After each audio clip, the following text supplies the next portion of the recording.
अस्सलाम वालेकुम, मैं हूं समर अब्बास। आप मेरा ब्लॉग देख रहे हैं नाजरीन।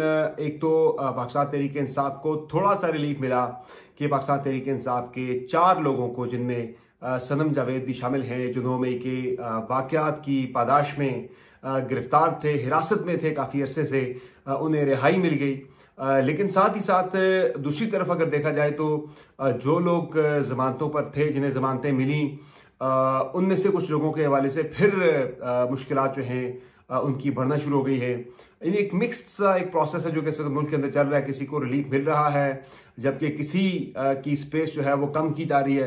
तो जिस तरह सनम जावेद और चंद तहरीक इंसाफ की कुछ खवातीन को रिहाई मिली, जिनमें सनम जावेद को मिली, 2 मर्द हजरात उन्हें रिहाई मिली जमानत पर। लेकिन बाकी आलिया हमजा हो गई, यास्मीन राशिद साहिबा हो गई, बाकी पाकिस्तान तहरीक इंसाफ के जो लोग हैं उनमें खदीजा शाह हो गई, उन्हें किसी किस्म का कोई भी रिलीफ नहीं मिला। तो मिली भी रिहाई तो दूसरी तरफ आप देखें तो लाहौर हाई कोर्ट के चीफ जस्टिस जो हैं अमीर भट्टी साहब, उनके जो दामाद हैं अली अफजल शाही, उनकी दोबारा से हिरासत जो है वो मांग ली गई है। चूँकि बगावत की शिकें भी शामिल कर ली गई हैं इस 9 मई के वाक़यात के हवाले से, तो इसलिए उनकी दोबारा से हिरासत मांगी गई है। तो जनाब, अब जो एहतसाब का मामला है ये सिर्फ यानी एहतसाब तो नहीं है, ये तो एक और प्रोसेस चल रहा था। एहतसाब तो अब शुरू होने वाला है। तो उसमें जिस तरह मैंने कल आपको खबर दी थी कि नैब की जानिब से, चेयरमैन नैब की जानिब से ये कहा गया है, उनकी तरफ से ख्वाहिश का इजहार किया गया है कि वो क्रॉस द बोर्ड एक अकाउंटेबिलिटी करना चाहते हैं। PMLN की कुछ लोगों के हवाले से भी वो एहतसाब करना चाहते हैं ताकि एहतसाब एक तरफा ना लगे। तो एक तो ये हो रहा है जनाब के FIA में एक केस था मियाँ जावेद लतीफ़ और मरियम औरंगज़ेब के हवाले से, तो उसमें उन दोनों की तलबी हो गई है। और ये केस जो है इसमें चूँकि दोनों ने प्रेस कॉन्फ्रेंस की थी जब इमरान खान के ऊपर अटैक हुआ था, तो उस अटैक के हवाले से वज़ीराबाद वाले अटैक से पहले इनकी प्रेस कॉन्फ्रेंस हुई थी, उसको जो है उकसाने के ज़ुमरे में लेते हुए इनके खिलाफ एक केस बना था उस वक़्त। तो उस केस में दोनों की तलबी हो गई है। तो मामला जो है वो हर तरफ बढ़ता हुआ दिखाई दे रहा है। दूसरी तरफ जनाब बात करें मियाँ नवाज शरीफ की, तो वो शहबाज शरीफ साहब के हवाले से जो एफर्ट थी मियाँ नवाज शरीफ को रोकने की कि मियाँ नवाज शरीफ जो है वो जो एक मुज़ाहमती बयानियाँ है वो तर्क कर दें। आजकल बयानियाँ जो है ना स्वैप कर ली हैं PMLN ने और पाकिस्तान तहरीक इंसाफ ने। पीपल्स पार्टी जो कन्फ्यूजन का शिकार है, इंटरनली जरदारी साहब और बिलावल भुट्टो जरदारी के दरमियान मुजामत मुफाहमत चल रही है, लेकिन पीपल्स तहरीक इंसाफ और नून लीग ने अपने बयानियाँ आपस में शायद स्वैप कर लिए हैं। पाकिस्तान तहरीक इंसाफ जो है वो अब मुज़ाहमती बयानिए से उतर कर दोबारा मुफाहमत की तरफ आना चाहती है। मोहम्मद अली दुरानी इस सिलसिले में मिल चुके हैं, सदर आरिफ अलवी से 2 मुलाकातें कर चुके हैं, जबकि पाकिस्तान तहरीक इंसाफ के एक डेलीगेशन से जिसे असद कैसर हेड कर रहे थे उससे भी वो मिले। तो शुनीद यही है कि इन्हीं मुलाकातों के नतीजे में जो कुछ रिहाइयाँ हुई हैं 9 मई के वाक़यात की पादाश में, वो इसी सिलसिले की कड़ी है। और आने वाले दिनों में मज़ीद लोगों को भी जो है इस सिलसिले में रिलीफ मिल सकता है। कुछ गारंटीज ली जा रही है, कुछ गारंटीज दी जा रही हैं, कुछ कमिटमेंट्स जो हैं वो ली जा रही हैं। बाकी चेयरमैन PTI के बारे से तो क्लियर है, शायद 2nd year 3rd year leadership के लेवल पे लोगों को रिलीफ मिल जाए, लेकिन चेयरमैन PTI के लेवल पे तो किसी किस्म का रिलीफ जो है वो फिलहाल नहीं है। इलेक्शन होने तक, इलेक्शन होने के बाद तक ऐसा कोई रिलीफ नज़र नहीं आ रहा। अब इलेक्शन होने में 6 महीने लगते हैं, साल लगता है। प्लान ये है कि उन्हें अंदर रखना है। हालांकि उनकी साइफर केस के अंदर जमानत की दरख्वास्त पर 25 तारीख यानी 25 सितंबर यानी सोमवार के रोज़ इस्लामाबाद हाई कोर्ट के चीफ जस्टिस आमिर फारूक साहब ने समाअत मुकर्रर की है उनकी ज़मानत के केस के ऊपर। तो जब मैंने नाम लिया आमिर फारूक साहब का, तो उसके बाद बहुत सारे लोगों के जो इमरान खान के फैंस हैं, फॉलोअर्स हैं, उनके जहनों में तो फिर एक मेरे ख्याल से उन्होंने कह दिया होगा कि फिर शायद हम इनकार ही समझें। बहरहाल देखते हैं कि क्या होता है सोमवार को। अब जो बाकी मामला है जनाब, मैंने जिक्र किया मियाँ नवाज शरीफ का कि PTI जो है वो मुज़ामत से मुफाहमत की तरफ ज़रा आना चाह रही है। वो कह रहे हैं कि हम पाकिस्तान के लिए करना चाह रहे हैं, अपने उसूली मौक़िफ़ के ऊपर कायम रहते हुए हम चाहते हैं कि मामलात आगे बढ़े, मुल्क आगे बढ़े। मुल्क बिल्कुल रुक गया है, चीज़ें बिल्कुल रुक गई हैं मुल्क के अंदर सारी, उनको आगे बढ़ाने के लिए हम जो है ये मुफाहमत करना चाहते हैं। जबकि PMLN जो है मियाँ नवाज शरीफ दोबारा से वही पुरानी रविश, मुझे तो ये एक इंतखाबी नारा लगता है कि जनरल बाजवा का भी एहतसाब करेंगे और जनरल फैज़ हमीद का भी एहतसाब करेंगे। ये प्योरली एक इंतखाबी नारा है, चूँकि महंगाई के हवाले से या गवर्नेंस के हवाले से PMLN के पास भेजने के लिए अवाम में कुछ है नहीं। मौजूदा इस्टेब्लिशमेंट के खिलाफ किसी किस्म की बात कर नहीं सकते। तो रही सही कसर जो है वो फिर जनरल बाजवा एक पंचिंग बैग बने हुए हैं तमाम लोगों के लिए।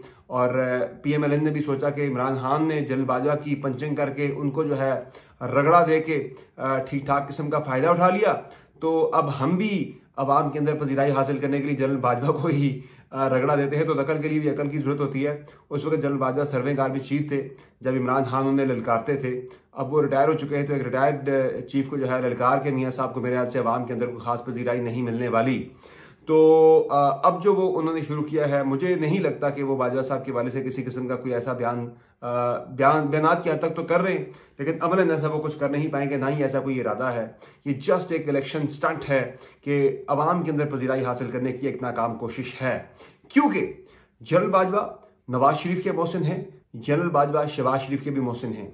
ये वही जनरल बाजवा हैं जिन्होंने मियाँ नवाज शरीफ को जेल से निकाल के लंदन भेजा था। ये वही जनरल बाजवा हैं कि जिन्होंने इमरान खान की गवर्नमेंट हटा के दोबारा यानी कि PMLN को हुकूमत दिलवाई। ये वही जनरल बाजवा हैं कि जिनका शुक्रिया अदा करते थे शहबाज शरीफ साहब कि आपने हमें FATF की ग्रे लिस्ट से निकलवा दिया। फिर जो पैसे वगैरह जो आते थे बाकी चीज़ों के वाले से भी, जो हमारे गल्फ कंट्री से, चाइना से, उस पर भी आप शुक्रिया अदा किया करते थे बाजवा साहब का। तो बड़े एहसानात है बाजवा साहब के आपके ऊपर। सबसे बड़ा एहसान तो यही है कि आपके सबसे बड़ा जो आपका दर्द सर था इमरान खान, उससे आपकी जान छुड़ा दी, तो वो तो इनके मोहसिन है।